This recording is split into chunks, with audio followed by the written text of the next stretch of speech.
우리가 성경을 읽다 보면은 이해되지 않는 많은 부분들이 있습니다. 그래도 믿음으로 수용할 뿐이죠.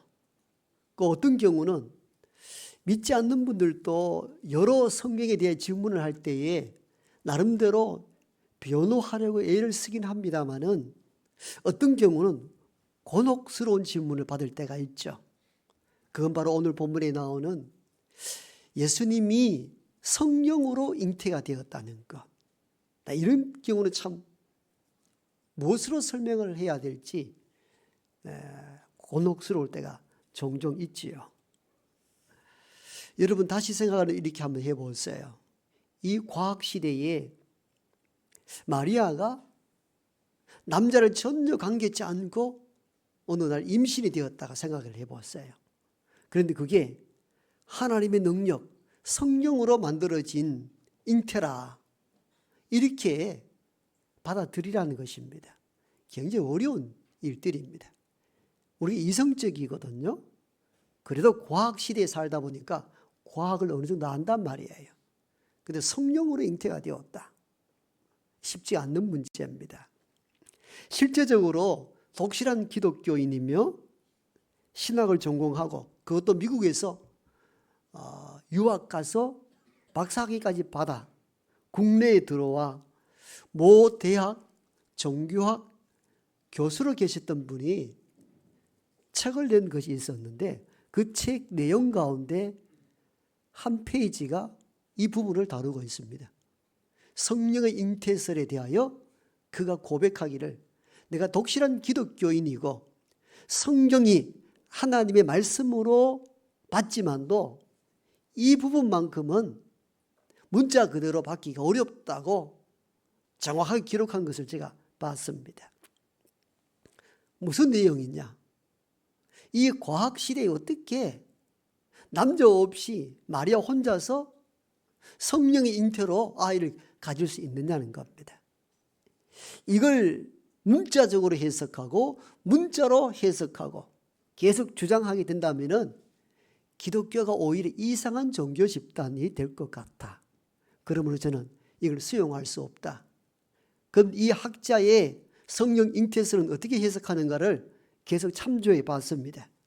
그분의 성령을 잉태되었다는 이 메시지는 실제 글이 된 것이 아니고 예수님이 하나님의 특별한 아들이라는 사실들을 설명하기 위한 장치다. 이렇게 기록을 하고 있어요. 저도 섬뜩했습니다.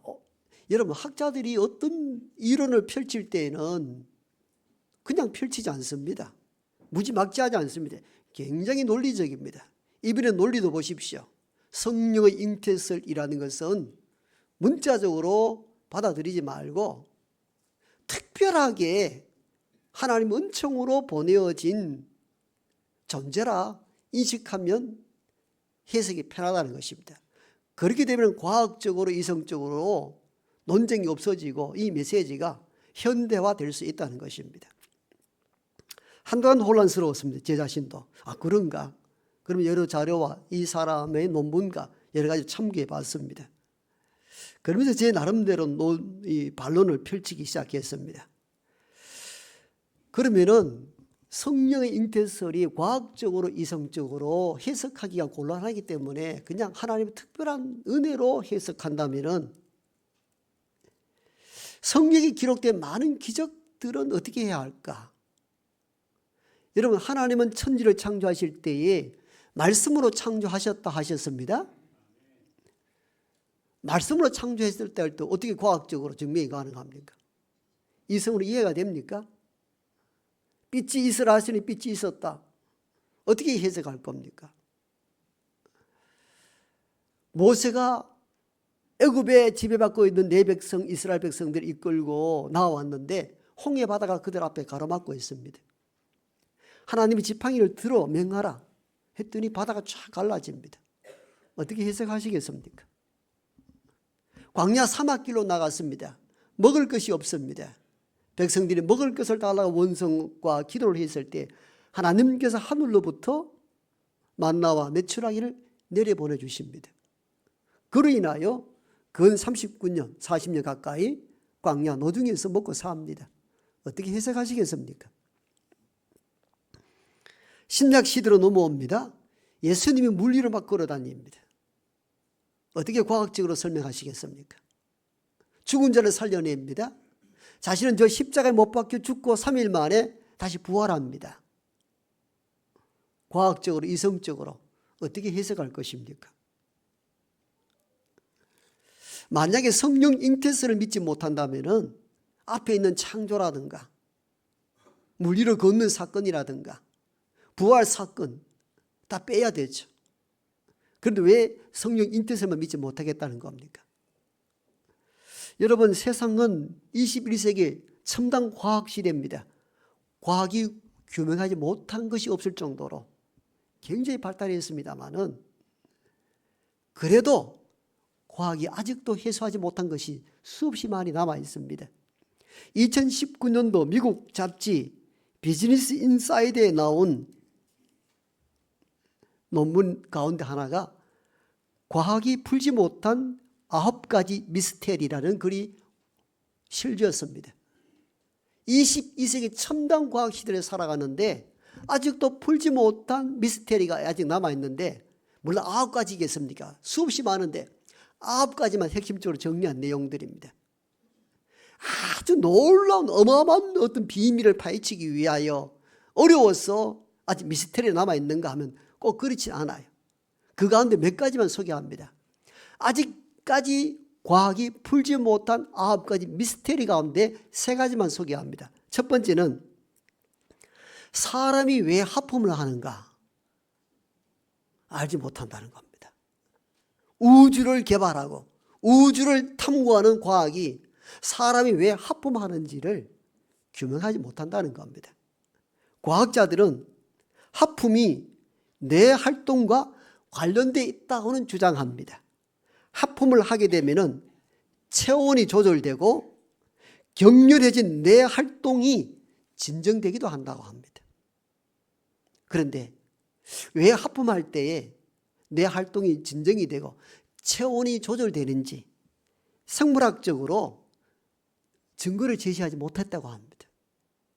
이게 21세기 과학이 풀지 못한 9가지 미스테리 중에 하나입니다. 대단한 것 아닙니다. 하품하는 것도 규명을 못한다는 겁니다. 두 번째입니다. 고양이가 왜 그르렁대는지 모른다는 겁니다. 누가 안다는 겁니까? 그르렁대는데 배가 고파서 그르렁대는지 불안해서 하는지 과학이 규명을 못한다는 겁니다. 미물에 불과한 고양이가 그르렁대는 이유를 알지 못한다는 겁니다. 이게 현대 과학입니다. 세 번째입니다. 혹등고래가 왜 모여 살게 되는지를 생물학자들도 이해 못한다는 겁니다. 원래 혹등고래는 홀로 지낸 단독동물인데 남아프리카에 보니까 군집하여 때로 모여 살더라는 겁니다. 해양 생물학자들이 아무리 분석해도 왜 이렇게 모여 사는지 지금까지 풀지 못한 수수께끼라고 합니다. 여러분, 간단하게 3개만 소개했는데도 불구하고 우리가 하찮아 보이는 하품하는 거, 고양이가 그르렁대는 거, 혹등고래가 군집을 이루어 사는 것, 과학이 아직도 규명하지 못했습니다. 이 말의 의미를 잘 새겨야 됩니다. 과학이 논증해야 모든 것이 다 사실이냐? 꼭 그렇지 않더라는 겁니다. 과학이 풀었는 것보다 풀지 못한 것이 훨씬 더 많습니다. 그런데 우리는 이렇게 말할 수 있습니까? 과학이 규명하지 못했으므로 존재할 수 없는 것이라고. 그건 과학의 오만입니다. 이 세상에는 세상의 진리 가운데서 아직도 풀지 못한 많은 일들이 있습니다. 즉 사실로 존재하지만도 풀지 못한 많은 일들이 있단 말이죠. 그러므로 말미암아 과학 시대에 살아가는 이 시대에도 신비는 신비로 남겨둘 필요가 있습니다. 성령의 잉태설 과학으로 풀지 못하기 때문에 거부한다? 그렇지 않습니다. 이 세상에는 신비한 것이 너무 많고 신비한 것은 인간이 아직도 풀지 못한 것으로 신비로 남겨두어야 됩니다. 교만해서는 안 된다는 것이죠. 따라서 우리는 어떻게 남자와 관계하지 아니하고 아이를 가질 수 있었는가? 성령 잉태설, 이건 기독교가 생긴 이래 2000년 동안 지속적으로 논쟁 가운데 있습니다. 이제 우리는 신비는 신비대로 남겨두고 소모적 논쟁을 그치고 본문이 진짜 전달하고자 하는 메시지로 다시 성경을 다시 봐야 합니다. 오늘 우리는 성령 잉태설에 대하여 잠시 소모적 논쟁을 멈추고 당시 성령에 잉태되었다는 사실을 들었던 마리아의 약혼 남자 요셉은 어떤 반응을 했을까? 우리 여기에 주목하는 것이 성령을 대하는 바른 태도라 여겨집니다. 여러분, 이거 놀라운 사건이잖아요. 어마어마한 폭탄 같은 사건이 요셉에게 떨어졌는데 그때 그 메시지를 들었던 요셉은 어떤 마음을 가졌을까? 어떤 반응을 했을까? 왜 이게 그리 중요한가 하면요, 요셉이 어떤 반응, 어떤 태도를 하는가 따라서 약혼 여인 마리아의 미래와 마리아 몸속에 있는 아이의 미래가 결정되기 때문입니다. 너무 놀라운 일들이죠. 그때 어떤 사건들을 수용치 못하거나 거부했을 경우에 나타나는 위기는 상상할 수가 없습니다. 지금은 결혼하기 전이잖아요. 아직 합방하여 가정을 이루지 않았단 말이에요. 그런데 약혼녀 마리아가 임신을 했단 말이에요. 유대 결혼 풍습은 우리가 알다시피 먼저 약혼을 합니다. 약혼하면 1년의 기간을 두고 서로를 지켜보고 1년 지나고 난 뒤에 신랑 쪽에서 신부 쪽에 지참금을 지불하고 혼인잔치, 결혼 예식을 올리고 그리고 동거하기 시작합니다. 그래야 아이가 생길 수가 있는 것이죠. 오늘 본문 18절은 정확하게 그 말씀을 합니다. 마리아가 성령으로 잉태되었을 때 동거하기 전이었다고 기록합니다. 그러니까 아이를 가질 수 있는 상황이 아니었는데 마리아가 임신을 한 것이죠. 약혼 남자인 요셉에게 있어서는 놀라울 일들이 일어난 거죠. 그러므로 요셉으로 인해 마리아와 배 안에 있는 아기 예수가 어떻게 될는지 알 수 없는 위급한 상황입니다. 그의 결정에 따라서, 그의 처분에 따라서 마리아의 생명의 위협뿐만 아니라 태아에 있는 아이조차도 미래가 불투명한 상황입니다. 이때 요셉은 어떤 결정을 내렸는지 이 본문을 통하여 바라봄으로 말미암아 대림절을 지나가는 우리들에게 우리는 요셉을 통하여 어떤 믿음에 대한 도전을 받아야 될지 오늘 본문 중심으로 요셉에 대한 이야기를 두 부분 주제에 대해서만 말씀을 전하려 합니다.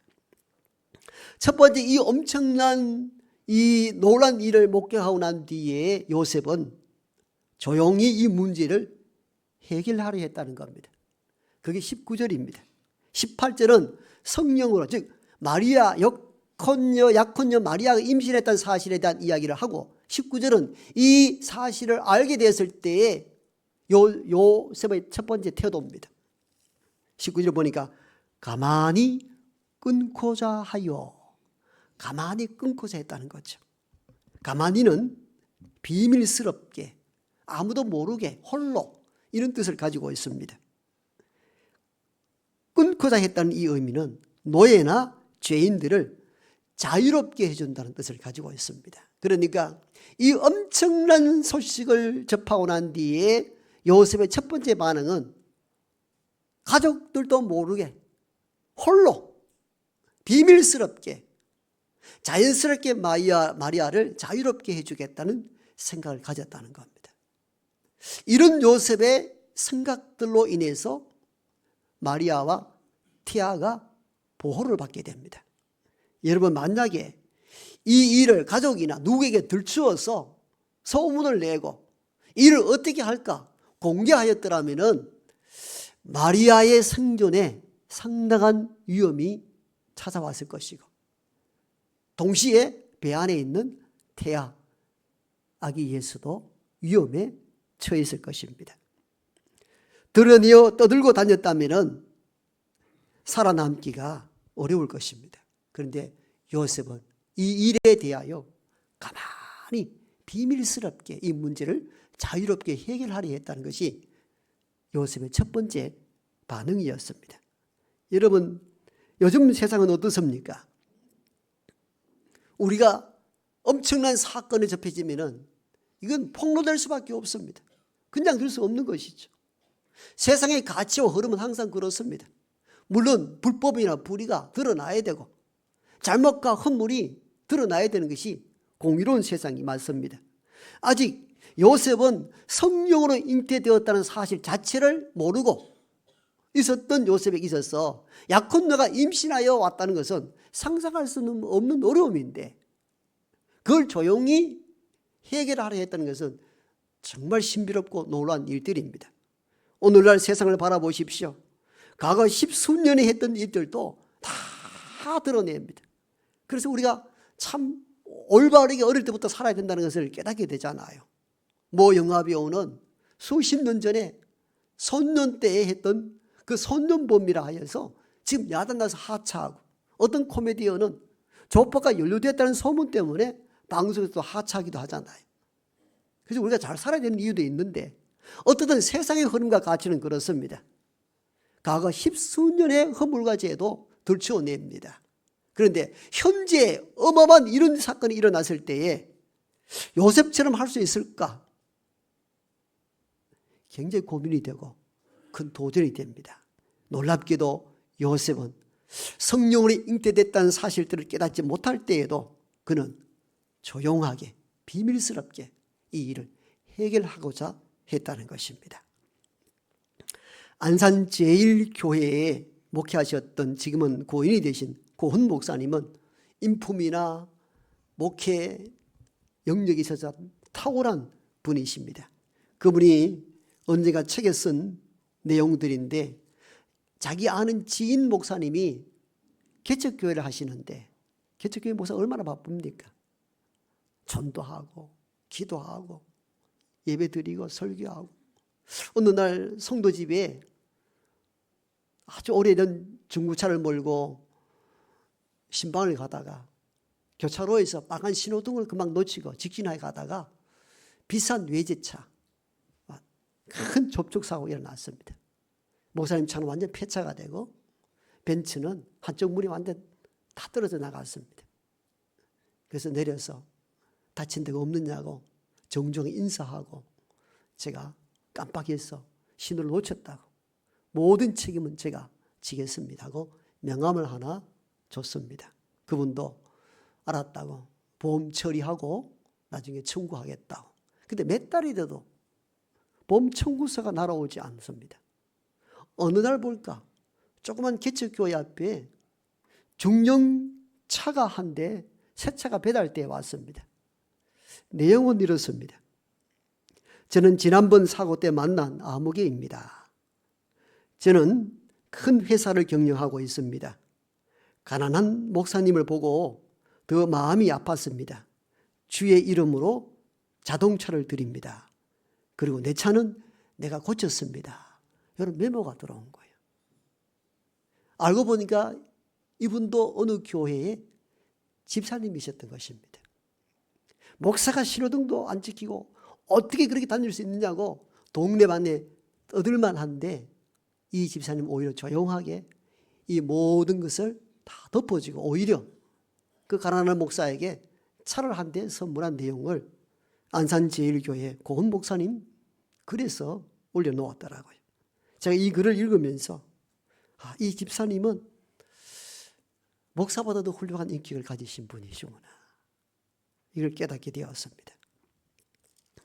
여러분 오늘 요셉을 보십시오. 대림절 기간에 우리는 항상 성령의 잉태, 예수님 오심, 그리고 좀 더 나아가면 마리아까지는 이야기합니다마는 요셉에 대해서 우리가 별 생각을 가지질 못했잖아요. 그런데 오늘 복음서를 기록한 저자 마태는 요셉의 이야기를 아주 길게 기록합니다. 요셉을 주목해 보라는 것이죠. 요셉이 어떻게 살아왔는지. 약혼녀 마리아가 임신하였을 때에 뜻하지 않게 그 소식을 들었을 때에 요셉은 어떤 반응을 보였는가를 한번 보라는 거예요. 그 놀라운 광경이 있죠. 요셉을 지나쳤는데 다시 볼 필요가 있습니다. 그는 조용히 이 문제를 해결하려 했던 믿음의 사람이었다는 사실들을 깨닫게 됩니다. 우리가 살아가면서 이런저런 일을 경험할 때마다 요셉처럼 문제를 조용히 해결하려는 그 신앙의 자세를 가지는 우리 모두가 되기를 소망합니다. 두 번째, 우리는 요셉을 통하여 뭘 배우는가 하면요, 소극적으로 조용하게 처리할 뿐만 아니라 적극적으로 허물을 완전히 감춰주려 했던 것을 볼 수가 있습니다. 비밀스럽게 홀로 한다는 것은 소극적인 면이라면 적극적으로 마리아를 보호해서 그 태아의 생명도 살려야 되겠다고 마음먹었던 이가 요셉이었습니다. 여러분, 물론 성령의 잉태는 허물이 아니고 하나님 주신 선물이고 기쁜 일이지만도, 그러나 아직 성령으로 잉태된 사실을 알지 못하고 믿지도 못하는 요셉에게 있어서는 약혼녀의 임신은 큰 허물로 보일 수밖에 없는 것이죠. 그럼에도 불구하고 그 허물을 들춰내지 아니하고 적극적으로 감추려 했던 인물이 요셉이었습니다. 요셉은 마리아가 어떤 피해나 상처나 고통을 당하지 않았으면 했던 마음들이 오늘 성경에 잘 녹아져 있습니다. 원래 요셉은 오늘 19절에 보면 의로운 사람이라 기록했는데, 의로운 사람이라는 뜻은 긍정과 부정의 두 가지 면을 다 가지고 있는 메시지입니다. 의롭다 이 말은 법적 용어인데 정직하다, 법률을 준수한다는 뜻을 가지고 있습니다. 이게 긍정적인 의미이죠. 그리고 부정적인 의미는 무엇입니까? 모든 일을 법적으로만 따지고 고지식하게 법률 안에서만 해결하라는 것. 이게 바로 부정적 의미로 들리기도 합니다. 즉 요셉은 의로운 사람, 법에 정직하고 법률을 준수한 사람일 뿐만 아니라 법에 어긋났을 때 이해할 수 없고 허용할 수 없는 사람이었다는 것을 의미하기도 합니다. 그러한 요셉이 오늘 약혼녀의 임신 소식을 듣고는 조용히 소극적으로 감추려 할 뿐만 아니라 적극적으로 그 허물 같아 보이는 부분들을 완전히 가려 주려고 합니다. 만약에 그때 이걸 드러내고 공개하고 내가 사기당했다고 말하고 다녔더라면 마리아가 생존치 못했을 것입니다. 당시에 결혼 전 임신, 이건 간음으로 여겨졌고 유대 율법에 의하면 돌에 맞아 죽어야 하는 처형밖에 남지 않습니다. 이 일을 막아준 이가 누구냐? 요셉이었습니다. 그래서 마태복음의 저자는 요셉의 삶에 대하여 아주 깊게 들여다보고 이 본문을 기록한 것으로 보입니다. 이 말은 의도적이라는 것이죠. 요셉을 좀 보라는 것입니다. 그냥 예수가 하늘에 뚝 떨어진 게 아니라는 것입니다. 마리아가 잉태하고 그 옆에 지켜보던 요셉의 역할도 있었다는 것을 보여주는 장면인 것이죠. 요셉이 허물로 보이는 것을 덮어주고 조용히 일을 처리하려 하는 데서 아기 예수가 성육신되어 이 땅에 올 수 있었다는 것입니다. 그 역할이 작지 않았던 것을 의미합니다. 시중에 보면 광나루 문학지라는 개간지가 있습니다. 그 3, 4개월보다 나온 그 개간지라 말하잖아요. 이는 목회자들이 시나 수필 소설 같은 것을 싣는 그런 곳인데, 지난 강나루 문학 가을호에 실린 어떤 목사님의 수필집입니다. 자기 아는 지인 목사의 아버지에 대한 이야기를 기록해 두었습니다. 이 목사님은 6.25 전쟁 전에 북한의 공산당으로 인해서 견디지 못해서 월남하였습니다.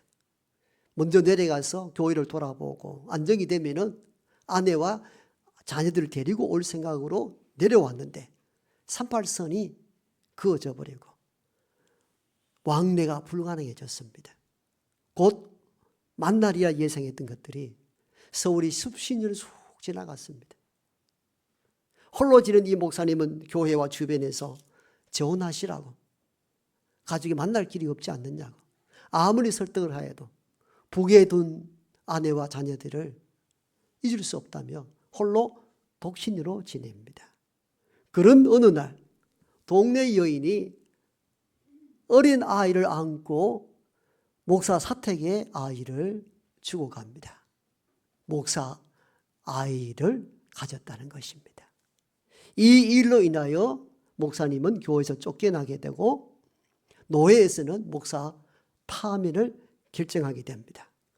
결국은 막노동하면서 이 아이를 먹이고 공부시키고 키워냅니다. 세월이 훌쩍 지나간 어느 날 아이를 안고 왔던 이 여인이 주변에 고백하기 시작합니다. 그 아이가 목사의 아이가 아니라고. 목사의 아이가 아니고 친족 간에 일어난 근친상간으로 난 아이였습니다. 결국은 다시 목사는 복권됩니다. 그리고 노예 임원들이 목사님 그때 왜 엄청난 사건을 당하고도 왜 말 한마디 하지 않았느냐고 물었을 때 그 목사님은 이렇게 대답했다고 합니다. 그때 내가 아내라고 말했다면 이 여인과 이 아이는 어떻게 될 것이며 그 친족 간에는 어떤 일이 발생하게 될 것인가를 상상해 보면 내 아이로 받는 것이 맞다는 생각을 했다는 겁니다. 그래서 그 아이를 홀로 키워냈고 그 아이를 신학교 보내서 목사로 만든 것입니다. 이 글을 쓴 목사가 바로 그 목사의 아들 목사와 가까운 지인 관계였습니다. 그래서 그 11집에는 이름을 이야기는 하지 않더라고요. 지금도 그 아들 목사가 훌륭하게 목회를 하고 있다면서 뉘앙스를 주기를 이름만 대면 금방 알 수 있는 유명한 목사라. 그렇게 글을 맺고 있더라고요. 여러분, 어떻게 사는가?